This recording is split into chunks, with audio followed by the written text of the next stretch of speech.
Number 17 ذالک بأنہ علی کل شیء قدیر وکل شیء الیہ فقیر وکل امر علیہ یسیر لا یحتاج الی شیء لیس کمثلہ شیء وہو السمیع البصیر۔ یہ جو اوپر باتیں ہم نے کی ہیں کہ اللہ تعالی ہمیشہ سے ان صفات کے ساتھ متصف ہیں، یہ کیوں کی ہیں؟ اس لیے کہ اللہ تعالی ہر چیز پر قادر ہیں۔ یہ بات کیوں کی ہے؟ اس لیے کہ ہر چیز اللہ کی محتاج ہے۔ یہ بات کیوں کی ہے؟ اس لیے کہ تمام معاملات اللہ پر آسان ہیں۔ یہ بات کیوں کی ہے؟ اس لیے کہ اللہ کسی چیز کے محتاج نہیں ہے۔ یہ نہیں کوئی چیز پیدا ہو تو اللہ خالق کہلوائیں اور پیدا نہ ہو تو خود وہ خالق نہ کہلوائیں، اللہ اس کے محتاج نہیں ہے۔ اللہ اس کے محتاج نہیں ہے۔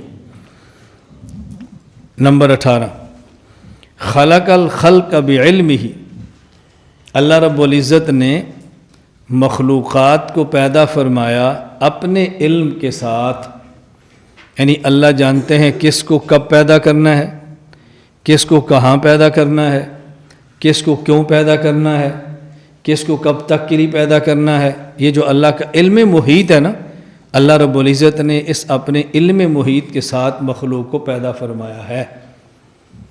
کوئی دنیا میں مخلوق کا ذرہ ایسا نہیں کہ جو اللہ کے علم سے باہر ہو اور اللہ کو اس کا علم نہ ہو۔ آگے مزید آ رہا ہے، اس لیے اللہ نے جن مخلوقات کو پیدا کیا تو اپنے علم کے ساتھ پیدا فرمایا۔ اللہ کے علم میں ہے کل کیا کریں گے، پرسوں کیا کریں گے، اس نے کیا کرنا ہے کیا نہیں کرنا۔ نمبر 19 وقدر لہم اقدارا، اور اللہ نے ان کے لیے تقدیر کو بنایا۔ اللہ نے ان کے لیے تقدیر کو بنایا، مخلوق کو پیدا اپنے علم کے ساتھ فرمایا اور پھر ان کے لیے تقدیر بنا دی۔ اس نے کرنا کیا ہے، اس نے کیا نہیں کرنا، اس نے کب مرنا ہے، اس نے کتنا کھانا ہے۔ یہاں بات اچھی طرح سمجھ لیں، عموماً جو تقدیر پر اشکال ہوتے ہیں وہ اس وجہ سے کہ اشکال کرنے والا تقدیر کا معنی نہیں جانتا، اور آگے جو ہم سے جواب نہیں بن پاتے اس کی وجہ کہ ہم تقدیر کا معنی نہیں جانتے۔ اور میں یہ بات ہمیشہ عقائد پر کہتا ہوں کہ ہمارے عقیدے پر اعتراض کرنے والا اس لیے اعتراض کرتا ہے کہ وہ ہمارے عقیدے کو سمجھتا نہیں ہے، اور ہم اس اعتراض کا جواب اس لیے نہیں دے پاتے کہ ہم بھی عقیدے کو سمجھتے نہیں۔ مخالف سمجھتا اعتراض نہ کرتا، ہم سمجھتے تو جواب دے لیتے۔ تقدیر پر اعتراضات کیا ہوتے ہیں؟ جب اللہ نے کسی شخص کے مقدر میں لکھا ہے اس نے فلاں بندے کو قتل کرنا ہے تو وہ قتل کرے گا، وہ پابند ہے قتل کرنے کا، پھر اس کو قصاص میں کیوں مارتے ہیں؟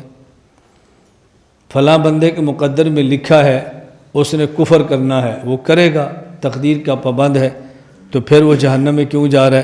ظلم ہے۔ اس قسم کے اشکالات کیے جاتے ہیں۔ تقدیر علم الہی کا نام ہے، تقدیر امر الہی کا نام نہیں ہے۔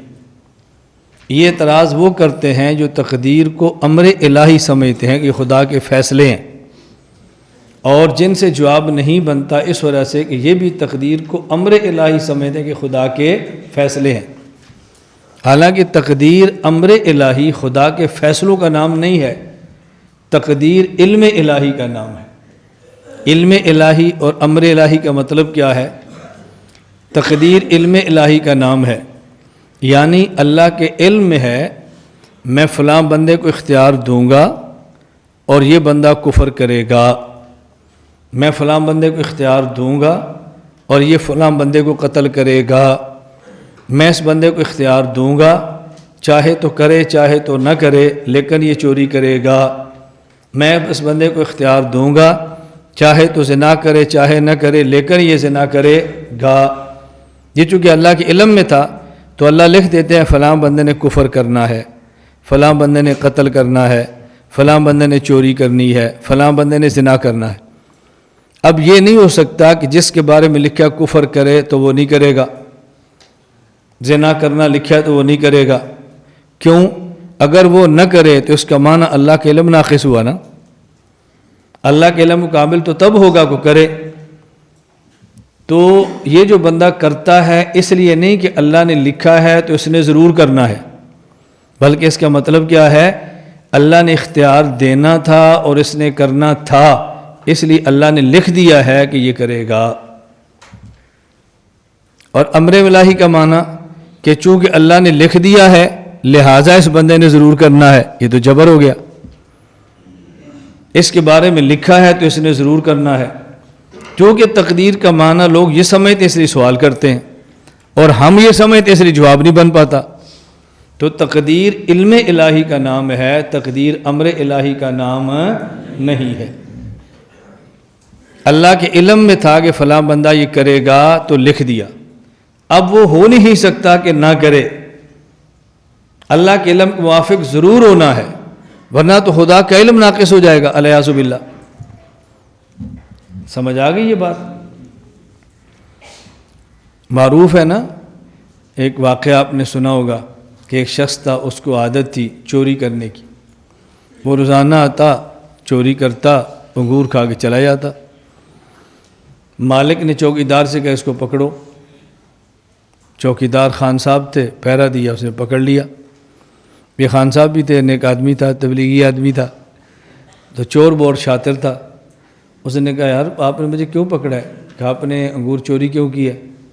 اس نے کہا ہم نے تو چوری نہیں کیا، ہماری قسمت میں لکھا تھا، ہم نے کیا چوری، ہم تو مجبور تھے، تو میرا کیا اختیار تھا؟ اس نیک آدمی نے اس کو چھوڑ دیا کہ یہ تو تقدیر کی وجہ سے کر رہا ہے نا، تو تقدیر پر ایمان تو تھا اس کا، اللہ سے سب کچھ ہونے کا یقین تو اس نے یاد کیا ہوا تھا. اس نے مالک نے پوچھا بھئی چور؟ کہا جی وہ تو میں نے پکڑا تھا، پھر کیوں چھوڑا؟ اس نے یہ بات بتائی ہے. تو مالک نے کہا اچھا. مالک نے مسجد کے امام اور مولانا صاحب سے پوچھا کہ چور پکڑا گیا، اس نے یہ دلیل دی ہے تو ہم اس کا کیا جواب دیں؟ اس لیے پھنس جائیں تو علماء سے رابطہ کرنا چاہیے، علماء اس پھنسے ہوئے بندے کو نکال لیتے ہیں. مولانا صاحب نے کہا جب وہ کل چور آئے نا تو خان صاحب کو اس کو پکڑے اور پھر مجھے اطلاع کرے، پھر میں آؤں گا. اس نے چور کو پکڑ لیا، مالک کو بتایا، مالک نے مولانا صاحب کو بتایا، مولانا صاحب آگے. پوچھا مولانا صاحب نے تو نے چوری کیوں کی ہے؟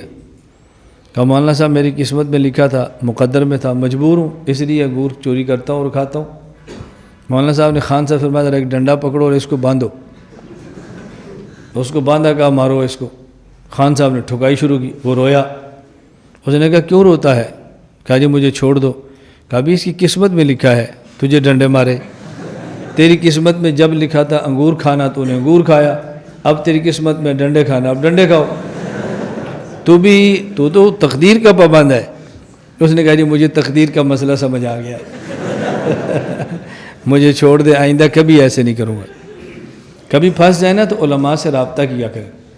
وَضَرَبَ لَهُمْ آجَالًا، اور اللہ نے ان کے لیے مدتیں متعین فرمائی ہیں، اوقات مقرر فرما دیے ہیں کہ کس آدمی نے کب فوت ہونا ہے، کس آدمی نے کتنا عرصہ رہنا ہے، کس چیز نے دنیا میں کتنا عرصہ کہاں رہنا ہے، یہ اللہ نے مدتیں متعین فرما دی ہیں.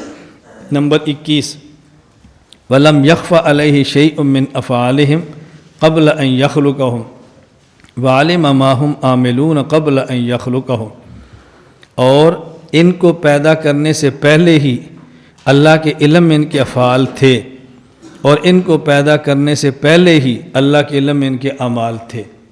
ان نے کون سا فعل کرنا ہے، کون سا عمل کرنا ہے، یہ مترادف لفظ ہیں، تو اللہ کے علم میں پہلے سے ہے. یہ نہیں کوئی آدمی کام کرے تو اللہ کو پتہ چلے، اللہ کو پہلے سے پتہ ہے کہ اس بندے نے کیا کرنا ہے. یہ ہے تقدیر علم الہی. اللہ کو پہلے سے پتہ ہے کہ بندے نے کیا کرنا ہے، اللہ کے علم میں ہے ان کے افعال، اللہ کے علم میں ان کے اعمال. دیکھو نا، یا یہ نہیں لکھ رہے قدر لهم اقدار کے بعد کہ انہوں نے وہ کچھ کرنا ہے جو خدا نے فرمایا ہے، ان نے وہ کچھ کرنا ہے جو ان کے لیے لکھا ہے. یہ کہا جا رہا ہے کہ جو کچھ ان نے کرنا ہے اللہ کے پہلے سے علم میں ہے، اس علم کے مطابق اللہ پہ لکھ دیتے ہیں اور بندہ کرتا رہتا ہے علم الہی کے مطابق.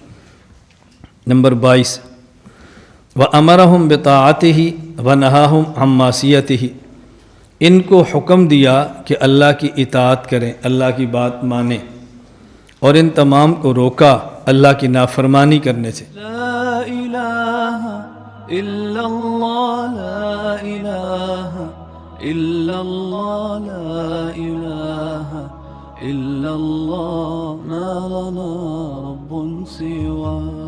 لا الہ الا اللہ، لا الہ